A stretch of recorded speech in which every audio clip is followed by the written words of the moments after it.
Good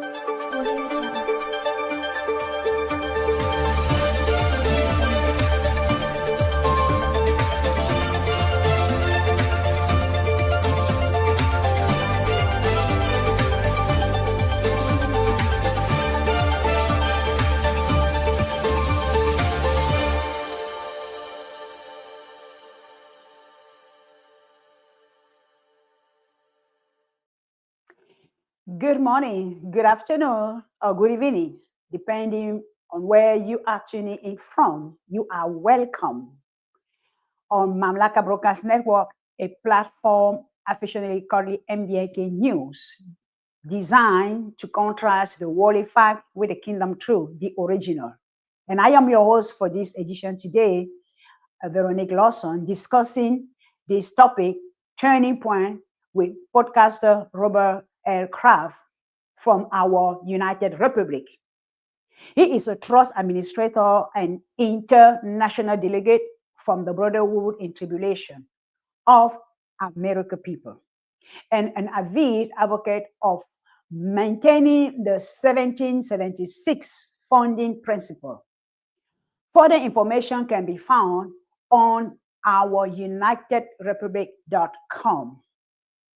We understand that there's a lot of change happening around the globe and especially nationwide. And behind the scene, some heavy lifting and key events are on the move. Today, we are going to take a closer look, a closer dip on that one, to the legal part, landscape shaping of it, where the Constitution meets and challenge our current moment. You will get a better understanding about the American people's public and republic trust, as well as some foundational principle. Where we are today, where we are going, and how we could get there as a society or as community. So I'm certain that during this discussion today, Robert Kraft will unpack some of the development implication that is right now taking shape and fashion in the movement. We are going to be hearing some terms maybe that we may not fully understand, but if you take a time to get a deep dive to it, you will better understand what is meant. So without further ado, please, ladies and gentlemen, help me welcome on the stage the one and only one, Robert Kraft from our United Republic. Thank you. Hey, everybody. Welcome. Hi. Welcome, Robert. How are you? Sorry, I'm good. Sorry for my ADHD took off. I've been so busy, and the person that helps me, she's out of town right now. She's actually in Texas, so her daughter is graduating basic training for the U.S. Air Force today.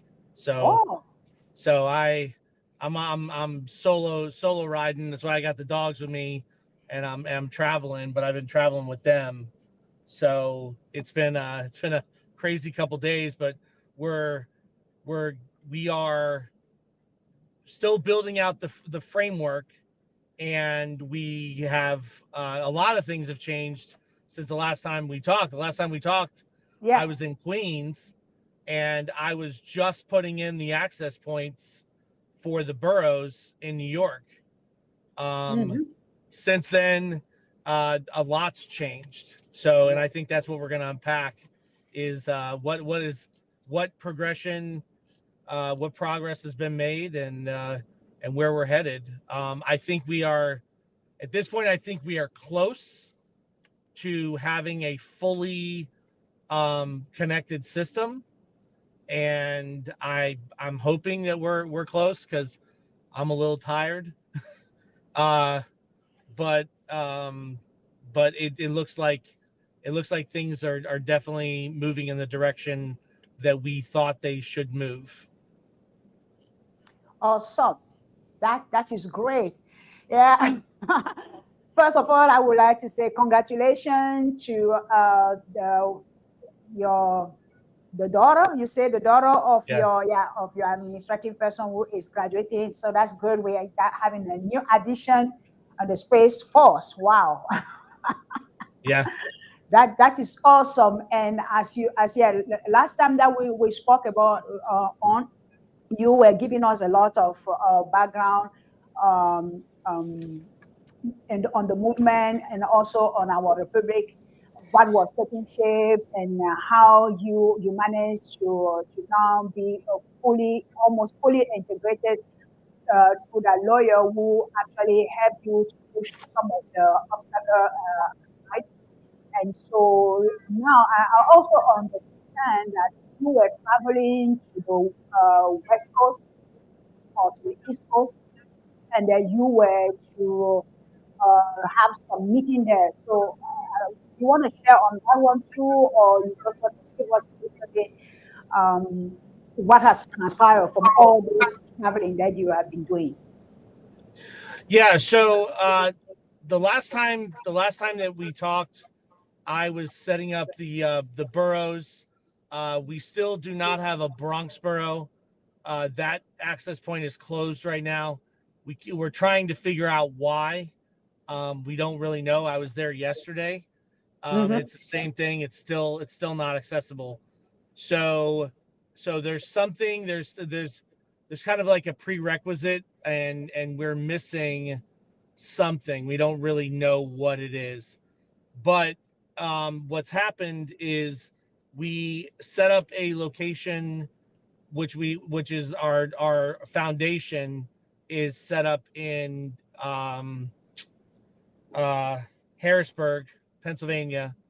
And then when I went to DC a couple weeks ago, where I kind of went in the dark, I set up a location in Southeast DC, which is the military district, and that is where the Marine Corps barracks is. So that's southeastern Washington D.C.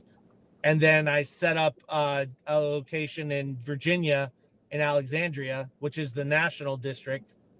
Um, and then I had to update the jurisdiction in our international American territory jurisdiction, which was the International Trade Center. So those are done. They're all updated. We we have a court.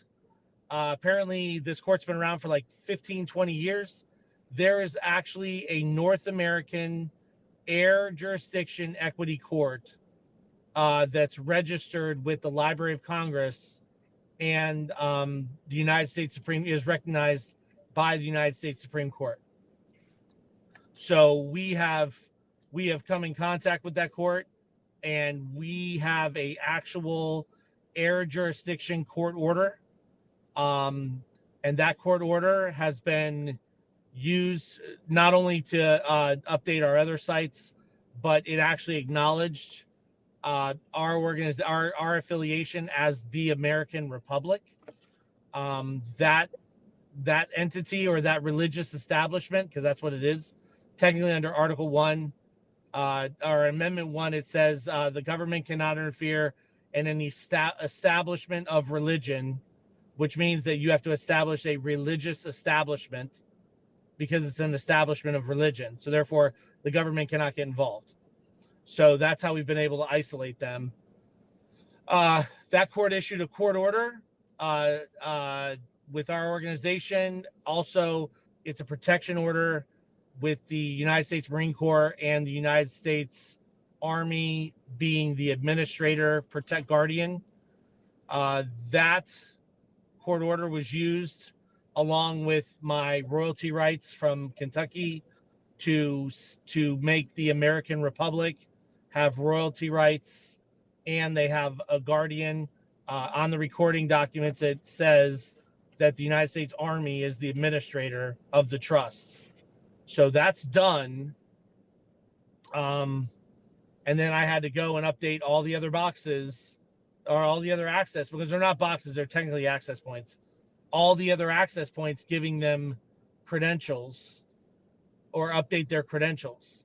Well, in the process of updating the credentials, I've come to find out that all of our boxes are being paid for.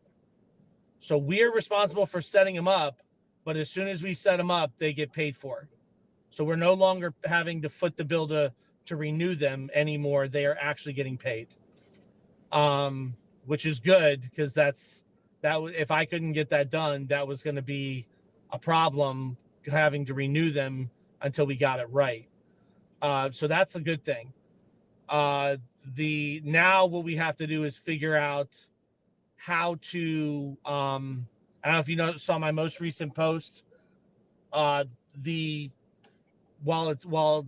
I tried to explain this, while the name is the land, is God's land, what comes out of God's land is divided into either profit, which we call the state of the land, or we call the Commonwealth, which is the territorial people, the inhabitants on the land and over the land. So that is where, right now there's only 4 Commonwealths. Massachusetts is a Commonwealth, Pennsylvania, Virginia, and Kentucky are the only 4 Commonwealths.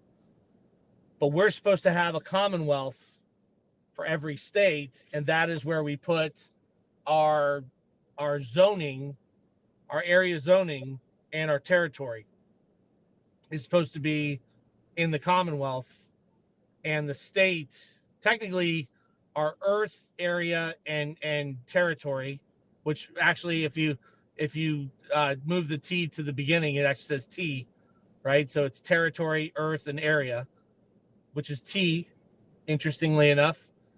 But the state is supposed to have revenue and commerce. That makes sense. Yeah.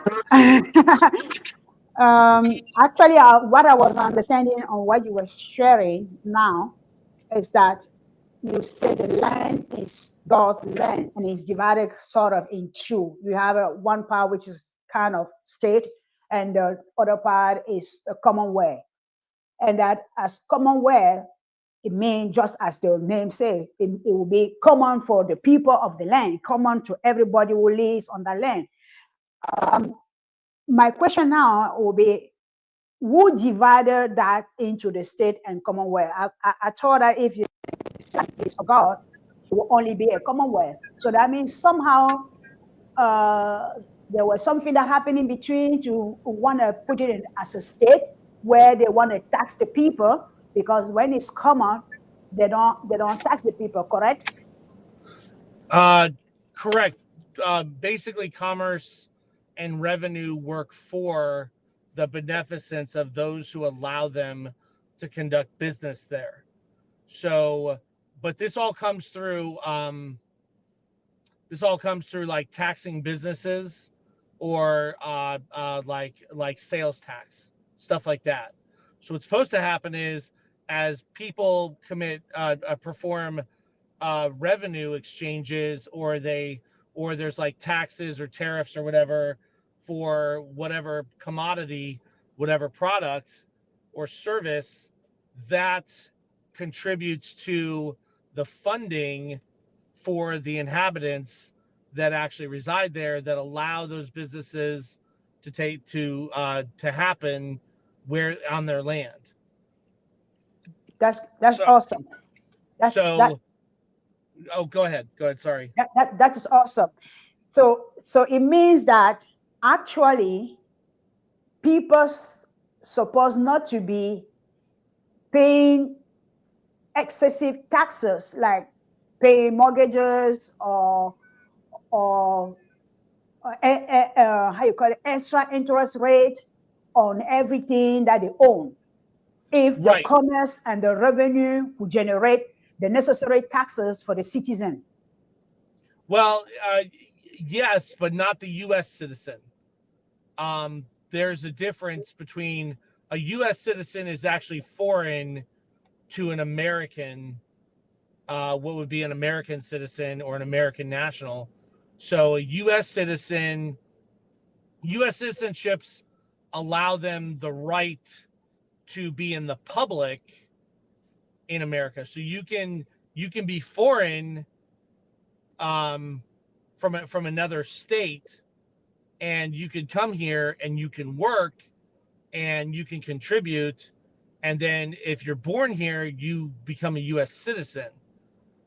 But to become an American which is what the process of naturalization was supposed to be, but Congress screwed all that up with their federal government, which now it's going back to the way it's supposed to, because Customs and Immigration and Border Protection are back with the U.S. Army.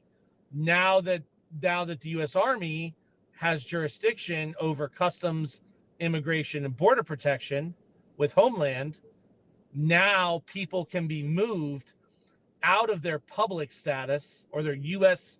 citizenship status to their American status, changing their legal description and providing them with civil liberties versus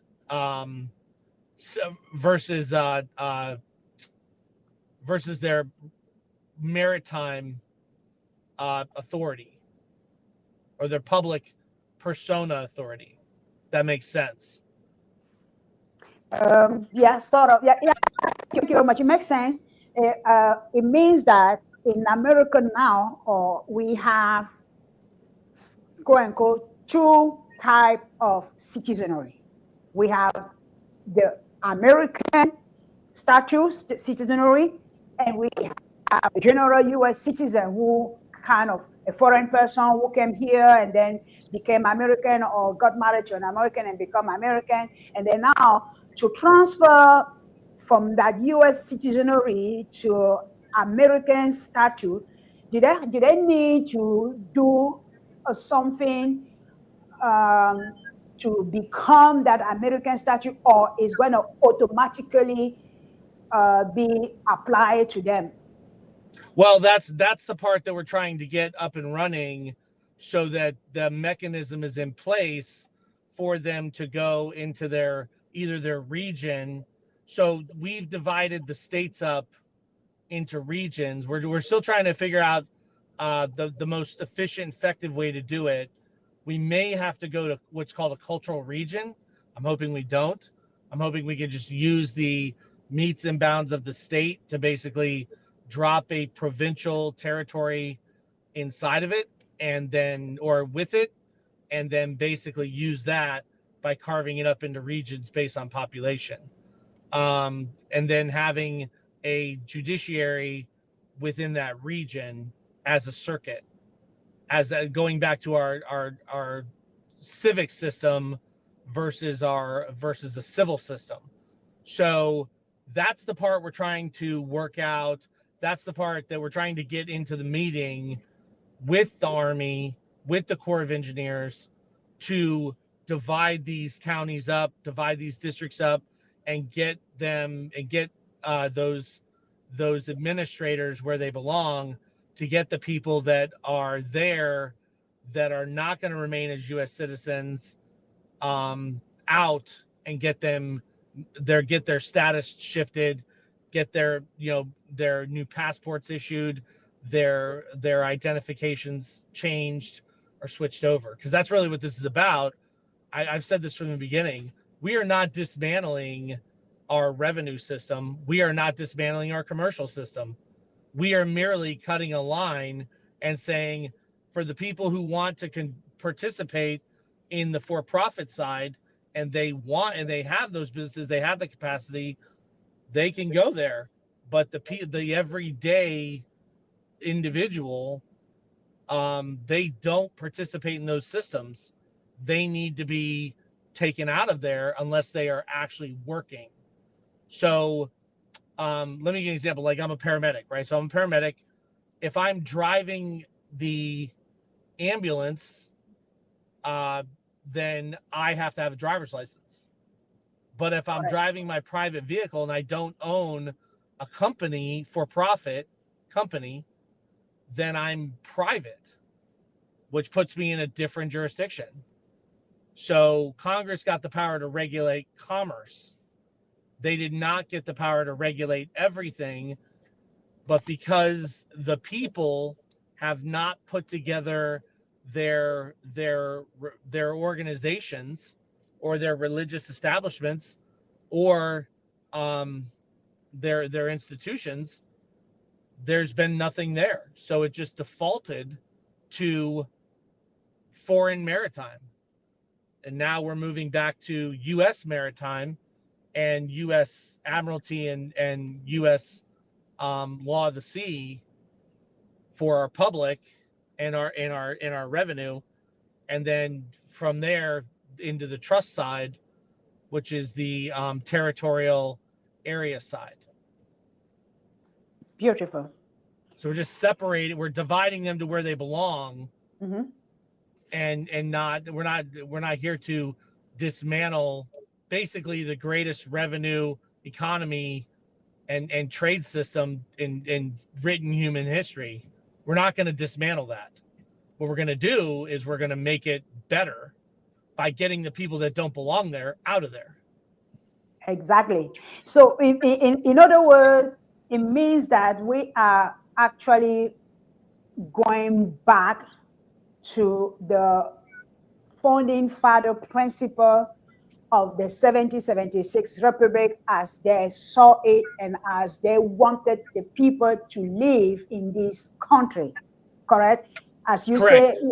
say earlier that the Congress they screwed it up, and now they have now what our United Republic is trying to do is to correct that screwed, how you call it, that scrutiny, that thing that are happening between, and making sure that it will never happen again. Or let's put it that way.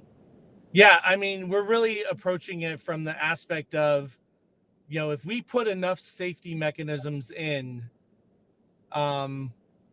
there's no reason that this should happen again, ever. So, and only time will tell. So, but yes, our intent, first intent, there were a couple of things that were first. The primary ones were we had to get a new guardian. We had to get away from Congress. We had to get away from the federal government. That is a commercial mechanism. We are not a federal republic. There is no such thing as a federal republic. There is a federation, which is for profit. We are and we're getting back to that. They are the federal commercial side of the U.S. Constitution. We are establishing the trustee formed government of the trust side of the U.S. Constitution, which is at general law and equity, not for profit.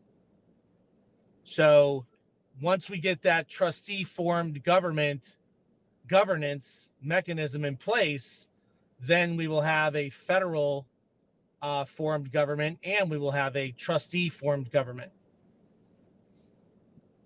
Beautiful. Thank you.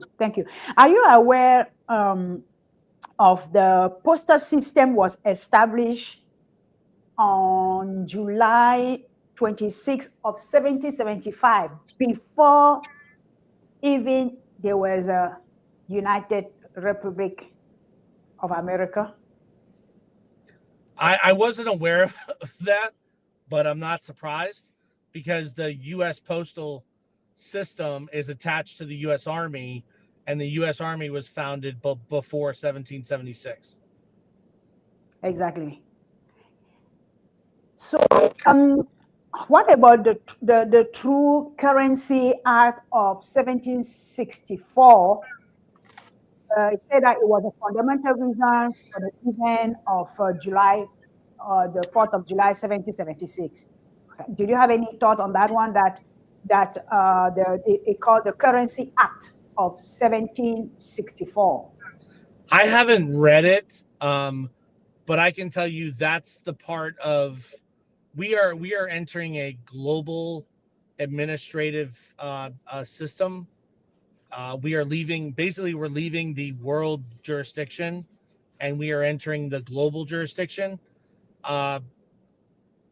one of the things that I foresee, and I've foreseen this for a while, one of the ways to limit corruption is those people who are put in trust are only allowed to use certain types of currency.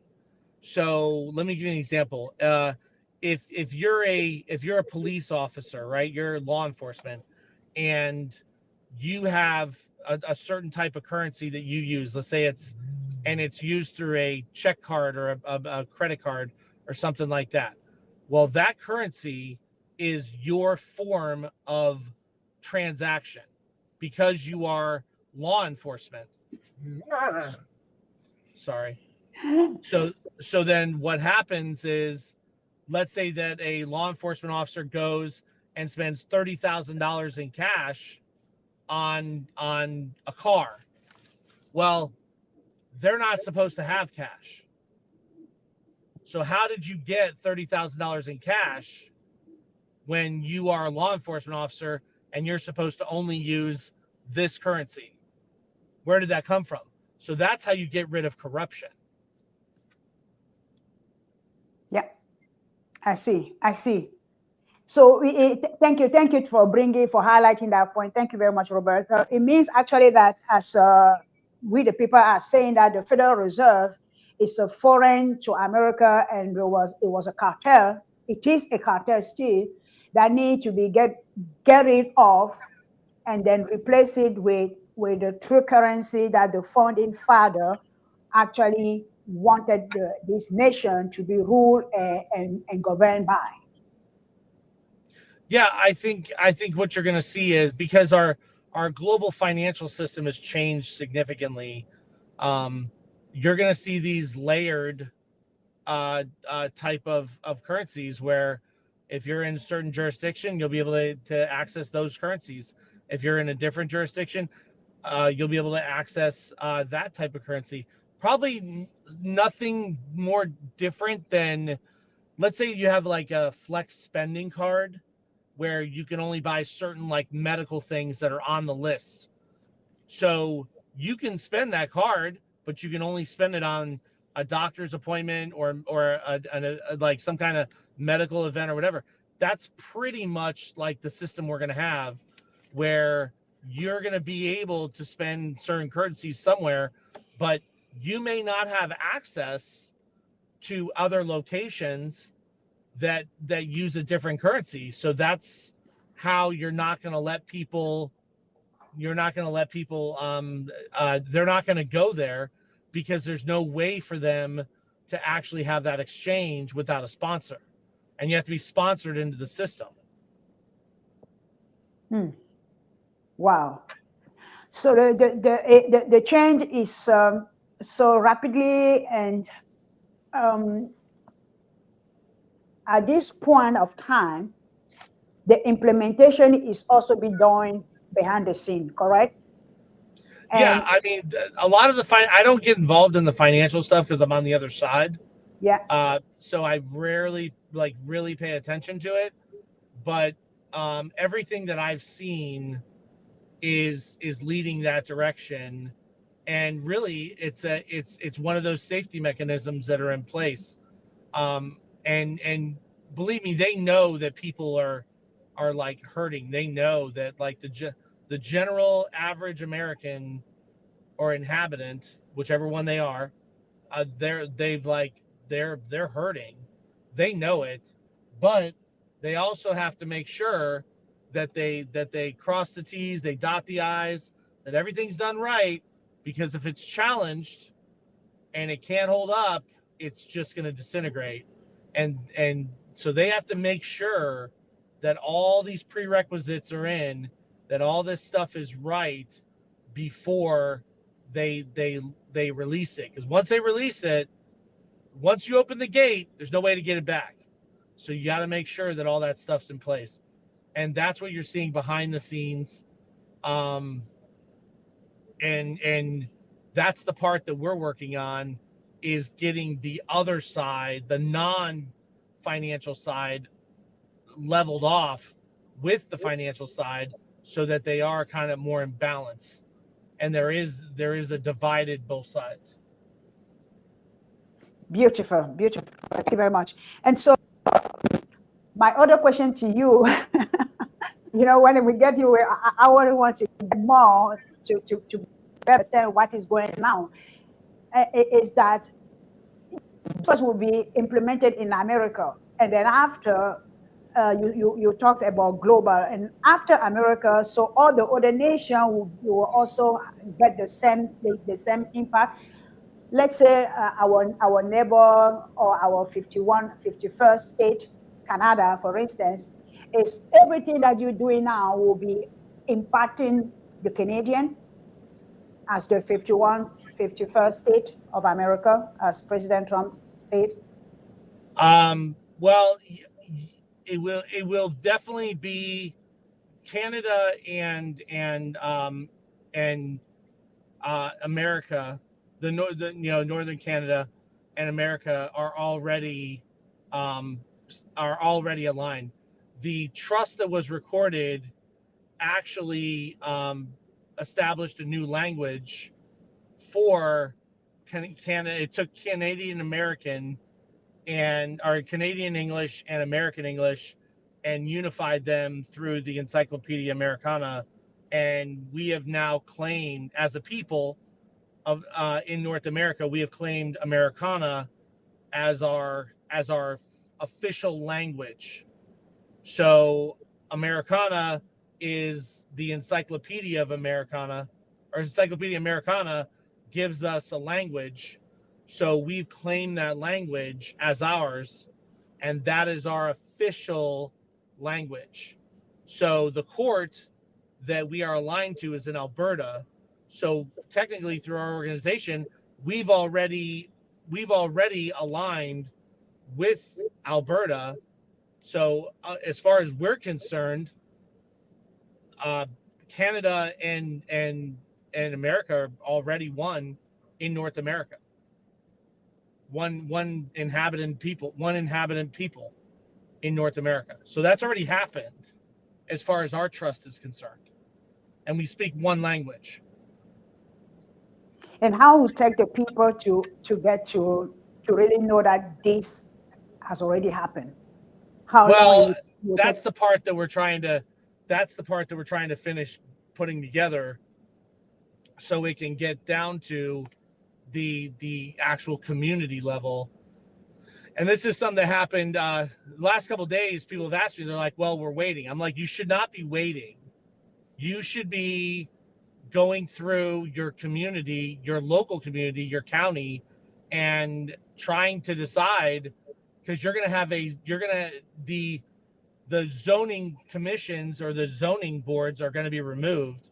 That is going to be put into your council. You're going to have to decide what is going to be zoned what as part of your job, because you're on the zoning side, and you're going to have to decide what is public and what is going to be changed, and what ordinances in your county are going to be altered or abolished, that were passed by the county commissioners or by whatever council you have, because they were a federal council and that was for profit, and now you're going to a divided system. So you're going to have to decide. You need to know the origin of your county. You need to know, where did your county come from? Did it come from another county that was divided from another county? You need to source where your county came from. You need to source how your voting districts are set up. So there's work to be done for the individuals at their local community level, because these are things they're going to have to start looking around saying, well, we don't want this here. We don't want that. We don't want, and this goes back to, you go to Kentucky, or you go to even Alabama, some counties in Alabama are dry. Some counties in Alabama only allow the sale of alcohol Monday through Saturday and not on Sunday. Some counties, you can do whatever you want. It's 7 days a week. Those are the examples of community governance that are coming back. So the communities are going to have to decide, how do they want to regulate those local businesses? How do they want to regulate? How do they want their county commissioners to do things, or what needs to be taken away from them? What are they no longer in authority over because they've abused it? So this is stuff that can happen. Like, this is stuff that should be happening right now while we're trying to get these middle systems attached to the United States. These things need to be happening at a local level. That's beautiful. That's really beautiful. Thank you very much. That show me that the federal government actually could no more impose on the local government, because they have to be regulated from the local government up. So whatever the local community decided, and the way they want to have their community function, educated and Right. regulated, that will be set as a law, and therefore they will no more be governed by the Congress, if I may so say. Or perfect. Thank you. I like that. Sorry. Well, I mean, that's the way it's supposed to be. Now, the federal government is going to have jurisdiction over the business licenses. They are going to have jurisdiction over the commercial transactions. They are going to have jurisdiction over the revenue.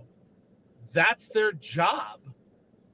So they will have jurisdiction. If you're a business owner and you are purchasing, and you're not producing, but you're purchasing products that are being retailed out of, and you're technically a merchant, and you're selling in your community, well, you're still going to have that federal government oversight attachment, because you're conducting commerce, and that's fine. There's nothing wrong with that.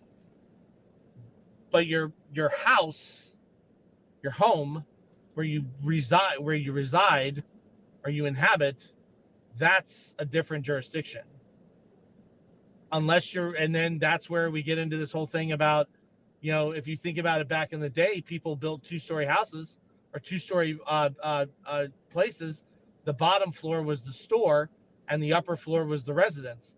Well, the federal government had jurisdiction over the store, but they didn't have jurisdiction over the people who lived on top, because that was the private residence on the next level. That's kind of how this works. Wow. Beautiful. Thank you very much, Robert. I have a question that said that, so you are saying that Canadians are now considered American? Yeah, I mean, Canada, and the American people, the North American, well, technically they're called the North American inhabitants or North American people, but they're one people. Great. Thank you for that answer. I think that it's always been one people. I don't even know how it came to be divided, because when we go back to history, we saw that there was only one continent and there was only one common people. And trust that that one will come back again. We will see. Yeah. Well, I mean, even if you look at a globe, the globe says north in the Canadian area, and then America in the southern, below it. But basically, it's North America, which is Canada and America. Exactly. So it's one. Yeah. And as you were alluding last time about it was 8 kingdoms, correct? You said we went back to those 8 kingdoms, or what? I don't know whether it was 8 kingdoms or 7 kingdoms. Yeah. You talked about the 8th kingdom. Technically, according to the court order, with royalty rights, North America, the American Republic, is now a kingdom in North America, or on North America. Now we say kingdom. Let's talk about let's make sure we break it down. We're not talking about kingdom as in a monarchy. We're talking about kingdom as in a jurisdictional establishment.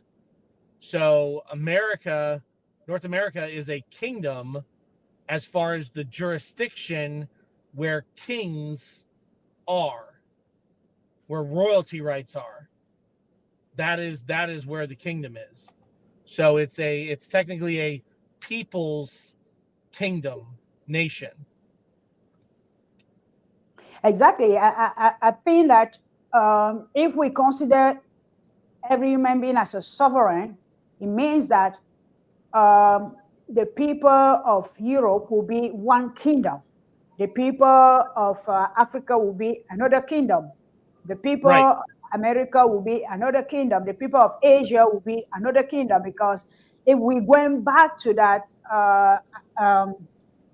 American statute, which is actually sovereign statute, then each human being is sovereign, and therefore, as we are sovereign, we live in a kingdom.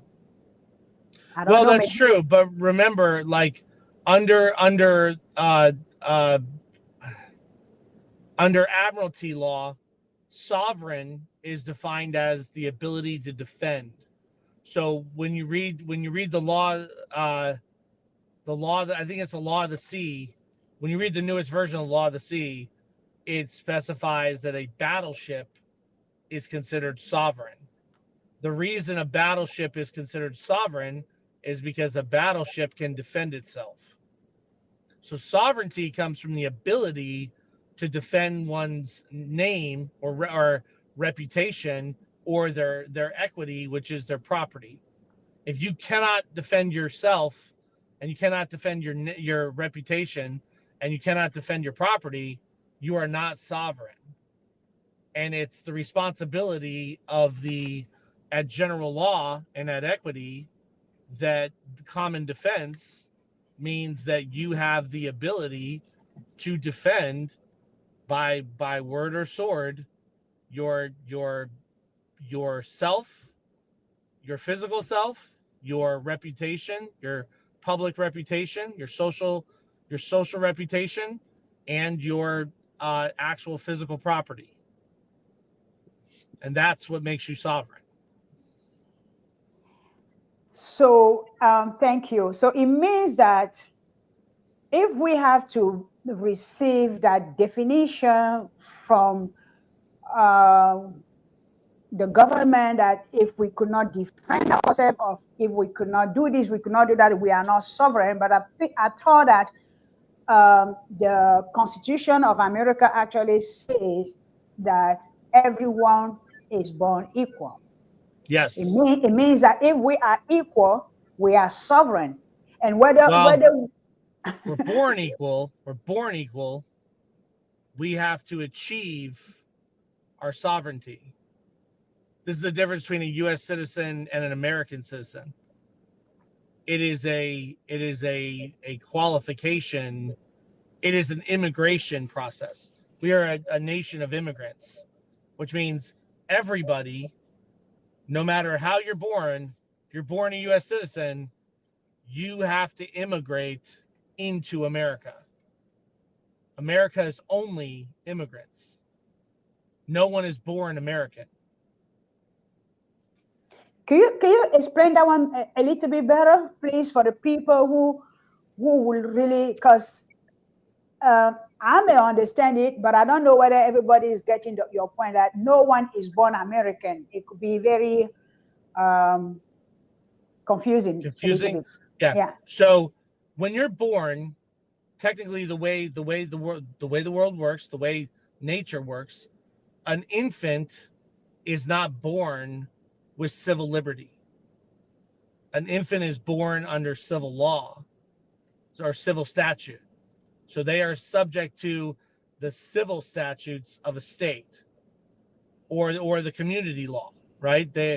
But then they are through time they learn and they grow and they learn a language and then they go to school and they're educated and they show that they can be trusted And as they as they ascend up that ladder and they achieve a certain level of trust, then they should, and usually this is between the age of 15 and 18, but it should be by the age of 21, then they are given their civil liberty. Their civil liberty makes them an American because they're emancipated from their minor. They're a minor, and then they become private. And that's why the first rank in the military is private. The reason you're a private is because you've gone from the public to the private. That way you have the right to due process. And if you're in the military and you've ever been court-martialed, you have the right to due process. So you have been given rights. So that's taking you out of the public and putting you in the private. That is American. In the public, when you're in the public, you are foreign to America. You are either foreign to the United States or you are the United States, but that is foreign to America. So you're not born. We don't have a heretical, we're not supposed to have a heretical conveyance of royalty. Like me having royalty rights or royalty interest. As an American, I'm not supposed to have that. That is supposed to be in a trust, on a trustee formed government that we originally had. So when you're born as a vessel, you are born with no knowledge, and you have to then ascend to your second birth, which is when you join the military. They issue a national birth certificate. They issue a national birth certificate because you have attained your second birth. Then you have civil liberty. And that's the way it's set up. The problem is the federal government and Congress specifically locked away all of the national birth certificates and made sure that the veterans could not return to their home of record.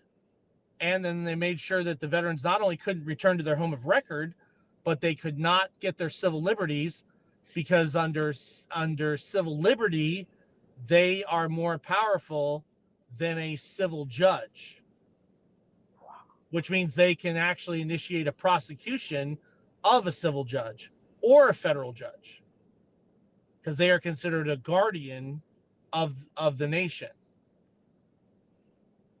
Wow. So that's why they got locked out.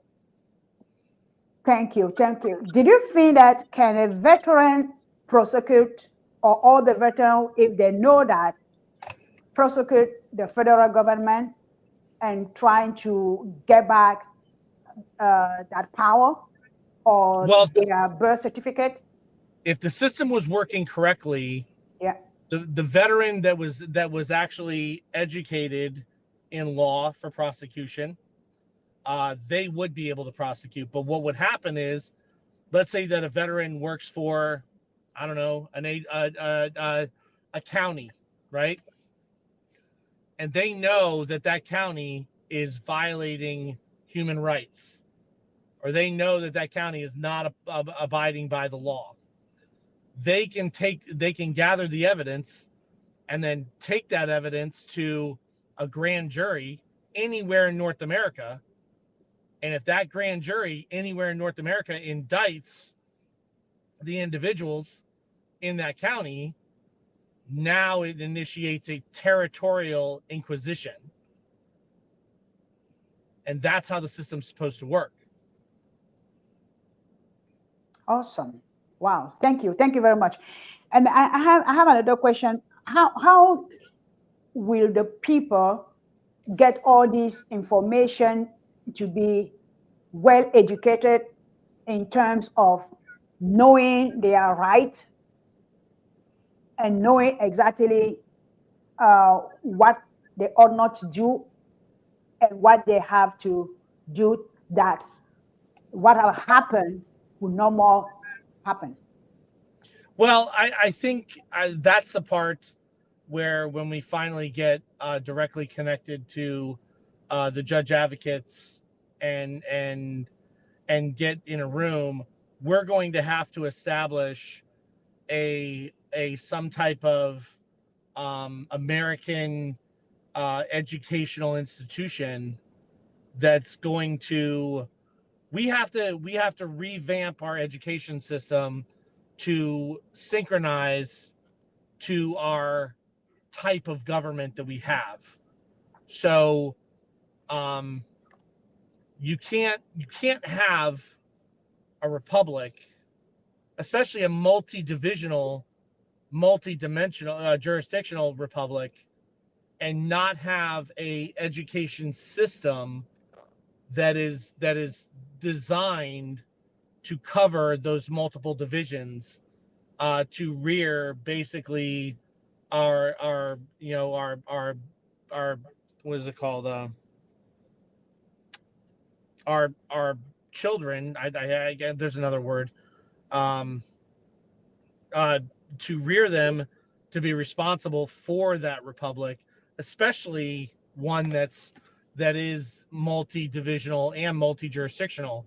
So I think part of that institution, whatever institution that becomes, that institution is going to have to also figure out how to get at least the current general populace up to a level of understanding, um, that they can like kind of function, because in reality our education is so bad when it comes to this stuff.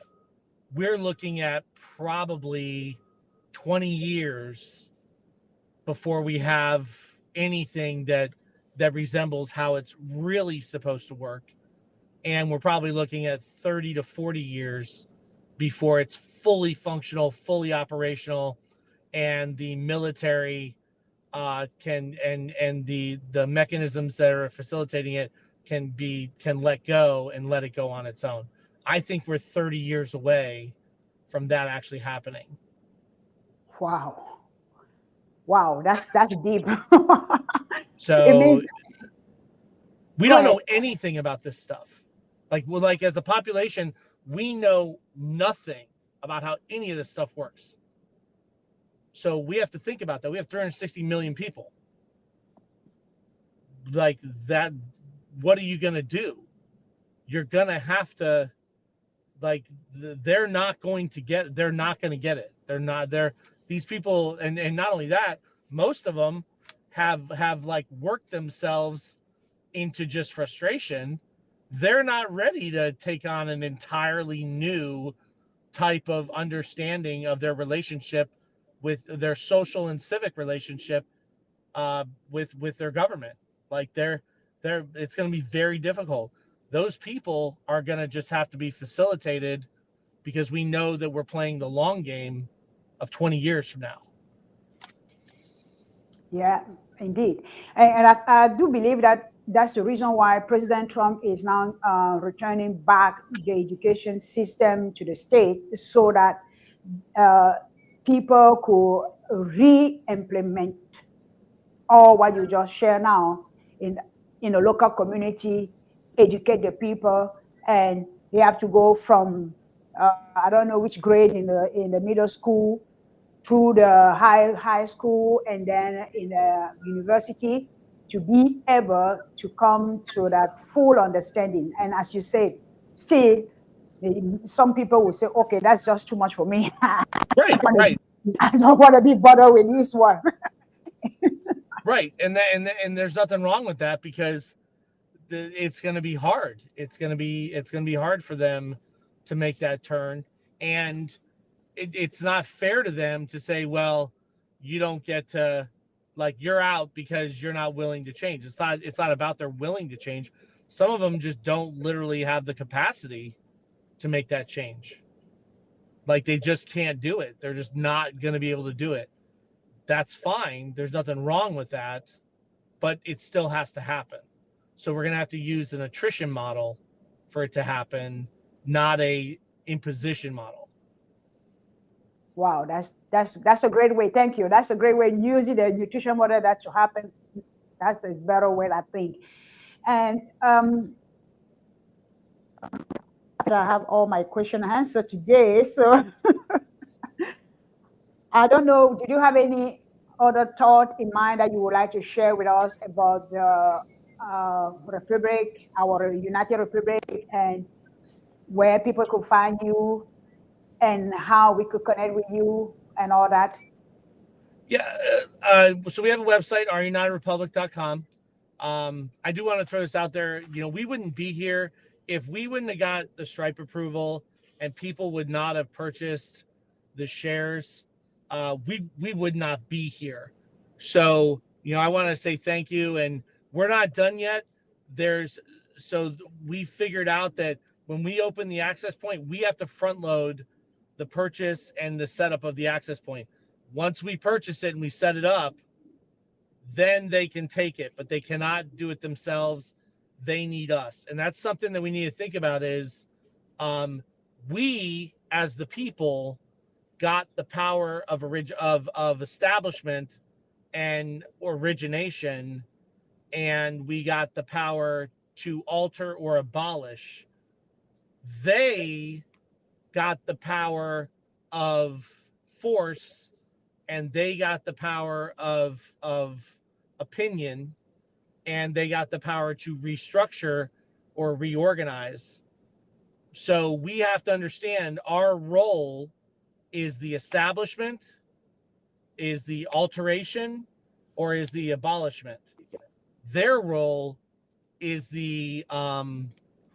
is to execute what we give them so that they can so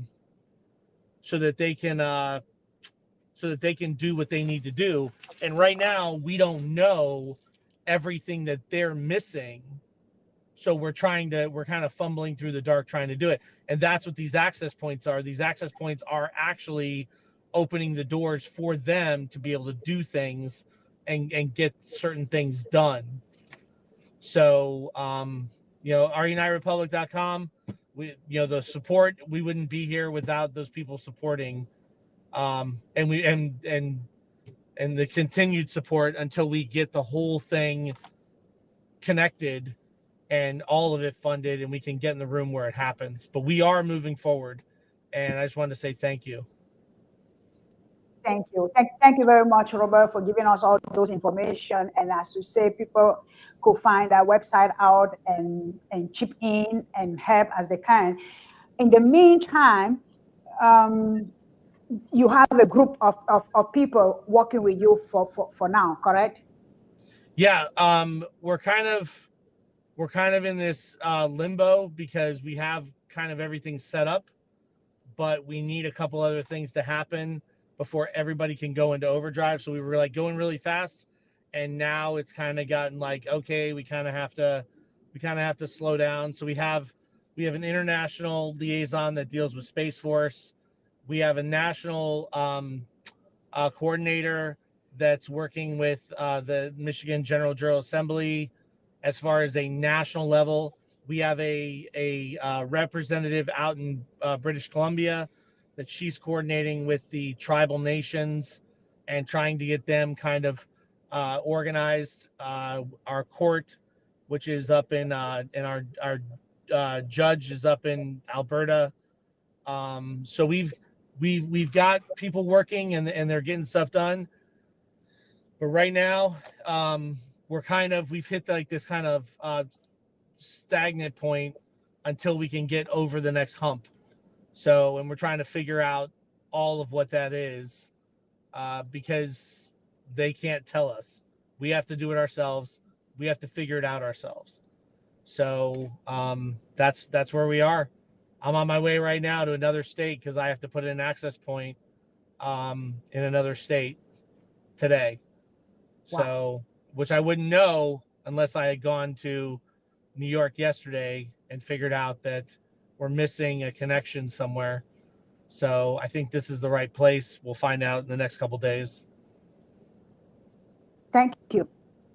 Thank you very much for highlighting all those information for everyone who will really want to try to help in that capacity to push out and the movement and making sure that our United Republic is solid and the foundation is correct, everything is good, and then we are now moving perfectly in the right.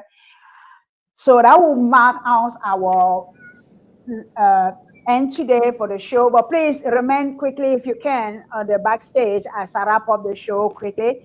This is the end of our show today. The things are moving so rapidly as you hear our guest Robert Kraft from our United Republic States, and we know that we could not even keep up with all of them. Whether it be the Epstein file or the DD files or the overdue arrest that is coming up, we are in that we have entered that phase that they call it the final phase. And then we know that in the final phase, it could be just something, it could take 2 weeks, it could take a month, or it could take maybe a year. But please, we will want to have you ignorant of what is happening behind the scene. And so you will keep in the loop and making sure that you have the right information so that you won't jumpstart something that is not for you. Thank you very much for your time today. And then I want to thank our producer for producing the show. And I want to thank everybody out there who is a sponsor. Thank you, thank you, thank you. And until I see you next time. Bye bye.